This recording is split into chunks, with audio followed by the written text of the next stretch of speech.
Bonsoir à tous et merci d'être avec nous dans le programme du soir sur New World Info. On va parler dans le décryptage de l'actualité ce lundi du Gabon où l'opposant Jean Toutou-Maï doute des capacités de gouverner d'Ali Bongo, le président gabonais. Ce sera avec notre éditorialiste Mamadou Diouf. Bonsoir Mamadou Diouf. Bonsoir Samuel. C'est une des conséquences de la maladie qui a frappé Ali Bongo il y a 2 ans désormais. En cas de vacance du pouvoir au Gabon, l'intérim du chef de l'État sera assuré par un triumvirat composé des présidents des 2 chambres et du ministre de la Défense. C'est ce que prévoit un projet de loi de révision constitutionnelle qui a été adopté en Conseil des ministres et qui sera soumis au Parlement. Jean Gaspard Ntoutoum Ayi de l'Union nationale et du parti Union nationale et du collectif appelle à agir, réagit à cela. Pour lui, Ali Bongo n'est plus en capacité d'exercer la fonction de président de la République du fait de son AVC, ce qui donc suscite ces modifications au niveau de la Constitution. Mamadou Diouf, le projet de révision de la Constitution, en tout cas sur l'intérim, suscite beaucoup de réactions. Moi, j'ai envie d'abord de savoir, est-ce qu'il y a des cas d'école dans ce schéma que propose le Gabon? Non, généralement, il n'y a pas de triumvirat, on n'en a pas beaucoup vu. D'habitude, ce qui se passe, on n'a même pas besoin d'un réaménagement constitutionnel. Dans la Constitution, on sait qui est le premier personnage de l'État, qui vient ensuite, qui suit. Les 3 premiers personnages, généralement, sont connus pour que, s'il y a vacance de pouvoir, qu'on sache qui prend la place de qui. Actuellement, le problème qui se pose, et c'est pourquoi Jean insiste là-dessus, pourquoi changer ce qui existe déjà? On sait déjà comment on devait faire la transition si jamais il y avait vacance du pouvoir. C'est la question qu'il pose. Pourquoi changer? Pourquoi changer sans en parler aux Gabonais? C'est-à-dire pourquoi venir directement en Conseil des ministres, mettre en place une chose qui concerne tous les Gabonais. Pour lui, le minimum aurait été que le président Ali Bongo s'adresse aux Gabonais. Et en ce moment, qu'on puisse connaître également la pertinence de la chose. Pourquoi 3 personnes au lieu d'une seule personne? Ça va certainement faire un cas d'école. Et généralement, comme le pouvoir se partage difficilement, quand on met 3, ça crée plutôt plus de problèmes que quand il y a une seule personne. Déjà pour lui, le fait que le président ne soit pas apparu pour annoncer ce projet de révision, ensuite, pourquoi ce genre de révision? C'est ce qui fait qu'il trouve que Ali Bongo n'est véritablement plus en capacité de gouverner. Ah non, lui, depuis que le président a fait son AVC, il a toujours dit l'AVC a nécessairement des conséquences physiques et des conséquences mentales. Les conséquences physiques, tout le monde est d'accord avec lui, tout le monde peut constater. On a vu le président gabonais marcher, on l'a vu parler, mais quand on le voit, on sent nettement que l'AVC a eu des séquelles sur le plan physique qui sont des séquelles manifestes. Là où on ne peut pas se prononcer, c'est sur le côté mental. Oui.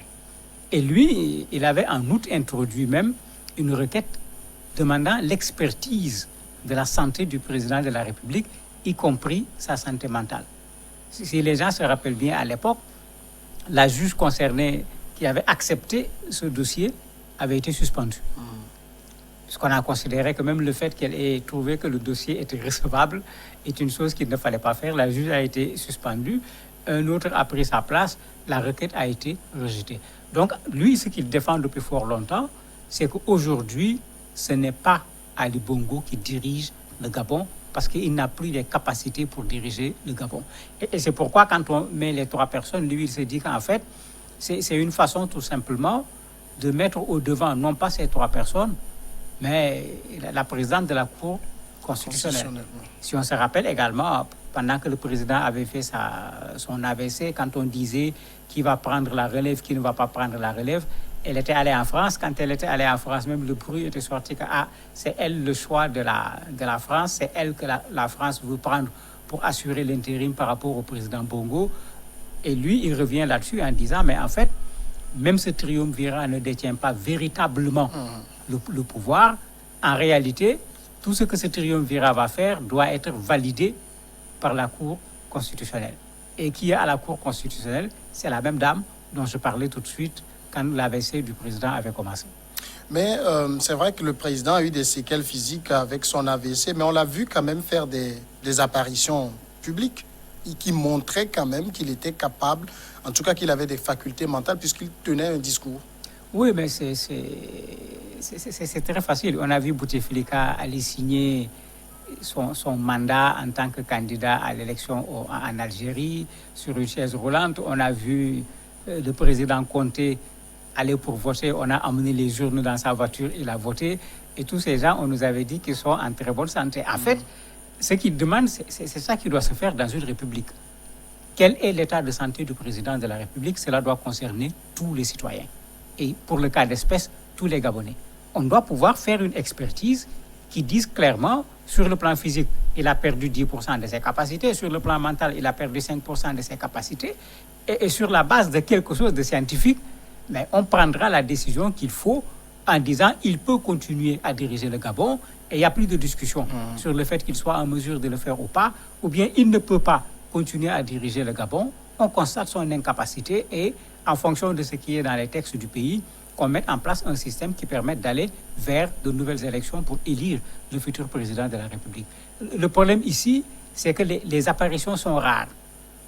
Non seulement les apparitions sont rares, mais si vous regardez le temps des apparitions, vous vous rendez compte qu'il y a quelque chose qui ne va pas.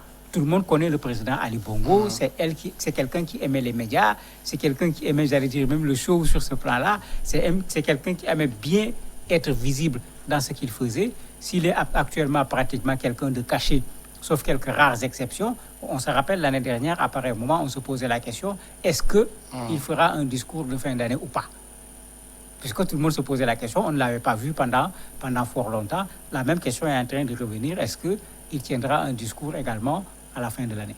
Alors, le fait qu'on prépare quand même une révision de la Constitution, est-ce que ça veut dire qu'on prépare l'après Ali Bongo? Oui, mais c'est là où on dit, mais il y avait déjà quelque chose. S'il n'y a pas de risque de vacances de pouvoir, pourquoi changer ce qui existait? Vous avez toutes sortes de réponses. Certains disent que le fait qu'on ait mis en place ce triumvirat est la preuve effectivement qu'on va certainement vers une vacance du pouvoir. Mais le système en place n'étant peut-être pas celui qui convient, on veut mettre en place un autre système pour qu'en cas de vacance du pouvoir, que le pouvoir reste entre les mains dans lesquelles il se trouve présentement. Jean, par exemple, c'est ce qu'il défend. Il est clair là-dessus. D'autres disent, en fait, ce n'est pas ça parce que, avec la réforme qui est proposée, les trois personnes, les présidents des deux parlements et le ministre de la Défense, ces trois personnes, quand on va organiser les élections, ces personnes ne sont pas en mesure d'être candidats à ces élections. Certains y voient également une sorte de boulevard qu'on est en train d'ouvrir pour le fils du président Nourdine, puisqu'il n'est pas dans la transition. Ceux-là ne sont pas éligibles.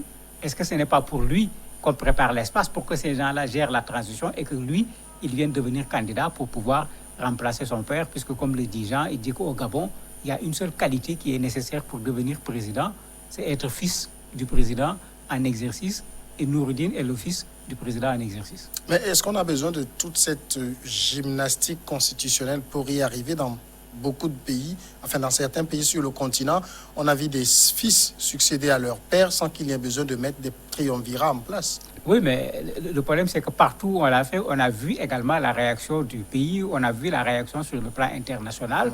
De plus en plus, les pays africains, les institutions internationales, les citoyens africains sont allergiques à cette dévolution monarchique du pouvoir. Lui, peut-être, on se rend compte que s'il prenait immédiatement de son père, on va parler de dévolution monarchique. C'est une façon de créer une transition, une façon pour lui de se préparer. Il va aller s'engager dans des élections. On considérera que c'est comme Bush père et Bush fils. Chacun est venu chercher le suffrage des citoyens, mais ce n'est pas son père qui lui a cédé le pouvoir. Mais bien sûr, quand les gens vont regarder, on se rendra compte qu'il y a quelque chose qui a été préparé pour qu'il y ait, d'une façon ou d'une autre, cette succession de père en fils. Est-ce que ça veut dire que l'intérim, la durée de l'intérim a été rallongée? Non, pas véritablement, puisque de façon générale, dans nos pays, c'est entre 60 et 90 jours. Donc, ce n'est vraiment pas quelque chose d'extraordinaire. Le monsieur mettra sur son CV président de la République, mais bon, en 90 jours, je ne vois pas qu'est-ce qu'on va changer. Et puis, non seulement qu'est-ce qu'on va changer, le mandat est clair. les 90 jours, ce n'est pas pour être président de la République. C'est pour préparer les prochaines élections. Bon, 90 jours, je ne vois pas qu'est-ce que ça va faire. Ça permet à Noureddine, s'il est intéressé, de pouvoir s'apprêter pour être candidat en disant tout simplement qu'il est Gabonais, comme tous les Gabonais, et qu'on ne lui dise pas qu'il est le fils de l'ancien président. Alors, ce projet de loi, je l'ai dit, a été adopté par le gouvernement. Il va passer au niveau du Parlement. Ce sera juste une formalité. Ben, vu la situation du Parlement actuellement et ce qui se passe au Gabon, certainement, je ne vois pas, sauf révolution extraordinaire, qui parmi les députés du pouvoir vont refuser. N'oublions pas qu'on a fait passer un projet il n'y a pas longtemps concernant la dépénalisation de l'homosexualité. Quelques députés du parti avaient montré leur désaccord. Certains même n'avaient pas voté, ils avaient préféré s'abstenir.